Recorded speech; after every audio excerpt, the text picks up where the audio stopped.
सुप्रभात बच्चों। आज हमारा पढ़ने का विषय है वाक्य विचार।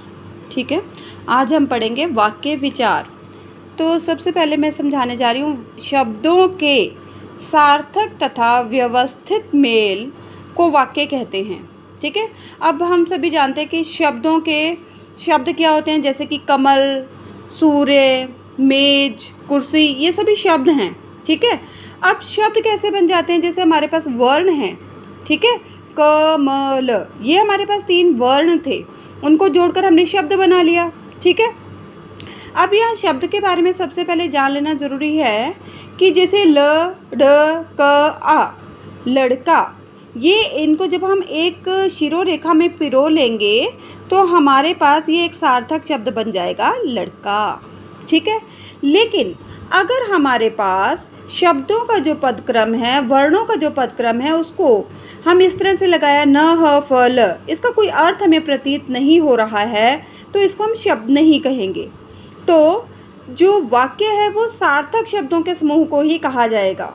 अगर इस तरह के निरर्थक शब्दों को हम एक वाक्य में पिरो देंगे जिनका कोई अर्थ हमें प्रतीत नहीं हो रहा होगा, उनको हम वाक्य नहीं कह सकते।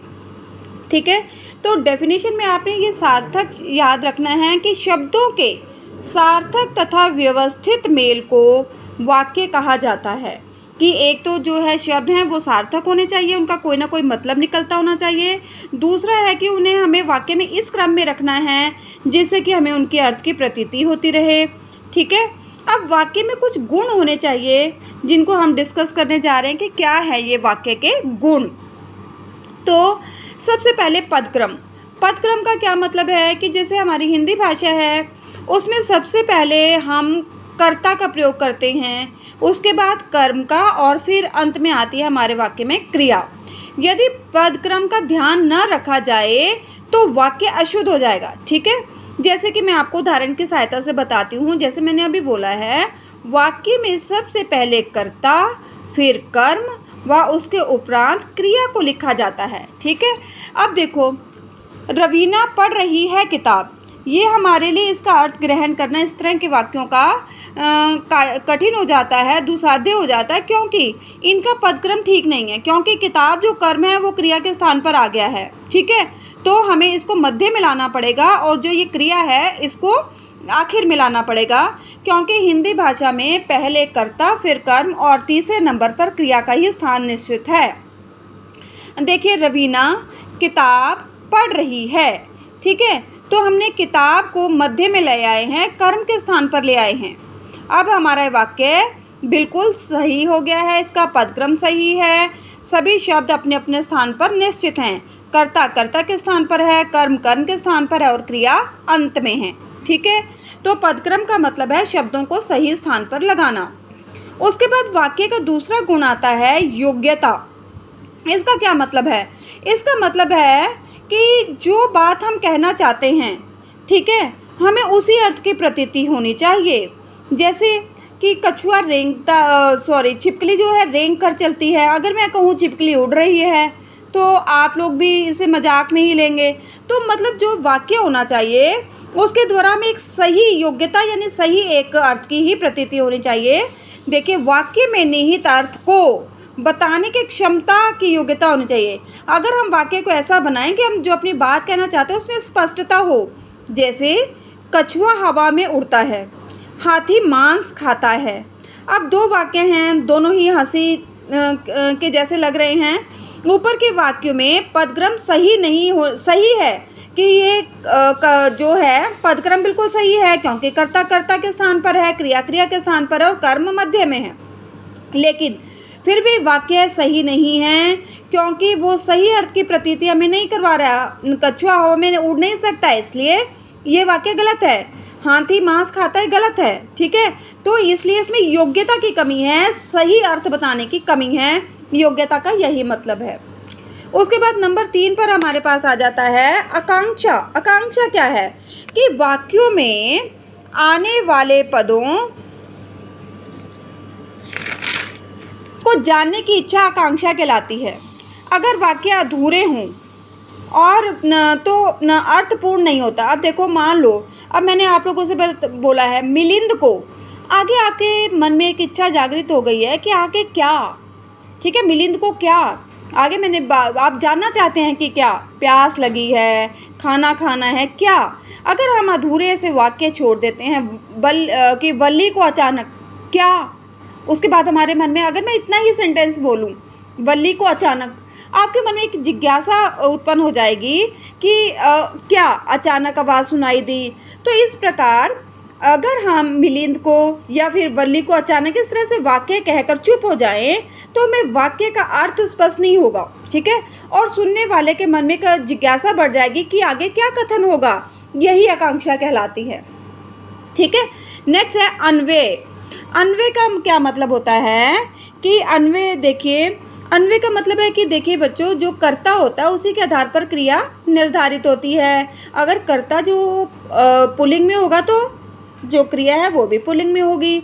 कर्ता जो अगर स्त्रीलिंग में है तो क्रिया जो है वो भी स्त्रीलिंग में होगी। अन्वय का अर्थ है मेल, कि तालमेल होना चाहिए उनके बीच में। पदों के बीच वचन, लिंग, क्रिया आदि में मेल होना चाहिए। मैंने अभी बताया ना, अगर कर्ता अपना वह है, कर्ता हमारे पास पुल्लिंग है तो क्रिया भी पुल्लिंग के अनुसार ही लगेगी। जैसे अगर मैं कहती हूँ लड़के जा रही हैं, अब गलती क्या है, रही हैं। क्यों? क्योंकि लड़के हमारे पास बहुवचन है और रही है स्त्रीलिंग के साथ लगता है, इसलिए यहाँ पर अशुद्धि है। तो लड़के जा रहे हैं, तो अन्वय का मतलब है तालमेल, आपस में क्रिया और वचन आदि का तालमेल, ठीक है। तो अब हम वाक्य के दूसरे विषय पर आते हैं, वाक्य के अंग। अब क्या पढ़ने जा रहे हैं? वाक्य के अंग। तो बेटा वाक्य के दो अंग होते हैं, ठीक है। वाक्य के दो अंग हैं, उद्देश्य और विधेय। अब इन दोनों को ही जान लेते हैं। वाक्य के कितने अंग हैं? उद्देश्य और विधेय। वाक्य में जिसके विषय में कुछ कहा जाए उसको क्या कहते हैं? उद्देश्य। वाक्य में जिसके विषय में कुछ कहा जाए वह क्या है? उद्देश्य। और उद्देश्य के बारे में जो कुछ भी बताया जाए उसे कहते हैं विधेय।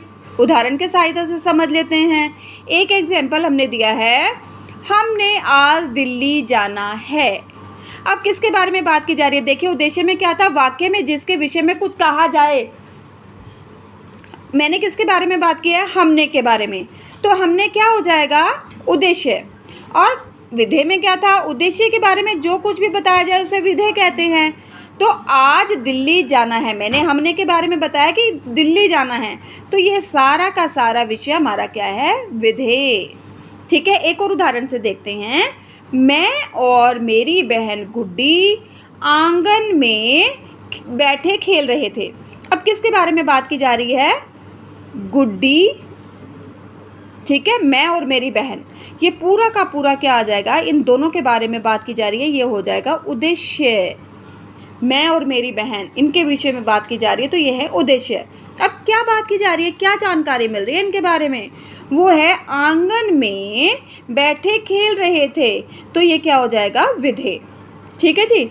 अब आगे देखिए, बालक ने प्रश्नों का हल झट निकाल दिया।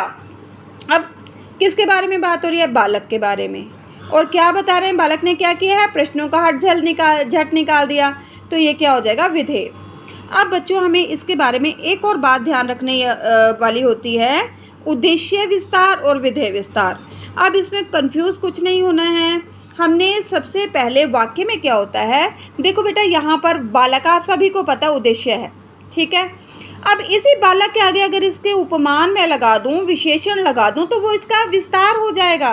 क्या? जैसे बुद्धिमान बालक ने प्रश्नों का हल झट निकाल दिया, यानी कि जो उद्देश्य है उसका विस्तार कर दिया, उसके आगे उसके विशेषण या उसके आगे कुछ उसके उपमान लगा दिए, तो इसको हम कह देंगे उद्देश्य का विस्तार, ठीक है। बालक का सिंपल उद्देश्य है, उसके आगे जैसे छोटे और बुद्धिमान बालक ने प्रश्नों के हल दिए, तो ये हम जो विस्तार है कितना मर्जी बड़ा भी हो सकता है, छोटा भी हो सकता है, कि जब उद्देश्य के आगे उसके विशेषण आदि लगा दिए जाते हैं तो वो उसका विस्तार कहलाता है, ठीक है। इसी प्रकार से हमारे पास विधेय का भी विस्तार होता है। जैसे कि एक उदाहरण से समझ लेते हैं। दीपक ने टॉर्च जलाई। अब मैंने बोल दिया दीपक ने जल्दी से टॉर्च जलाई, अब ये इसका विधेय था, अब उसके साथ मैंने जल्दी लगा दिया, तो जल्दी क्या हो गया, इसका जो विधेय का विस्तार हो गया, यानी कि उसके आगे कुछ और 2-4 शब्द लगा लिए तो वो उसके क्या हो जाते हैं, विधेय। ठीक है।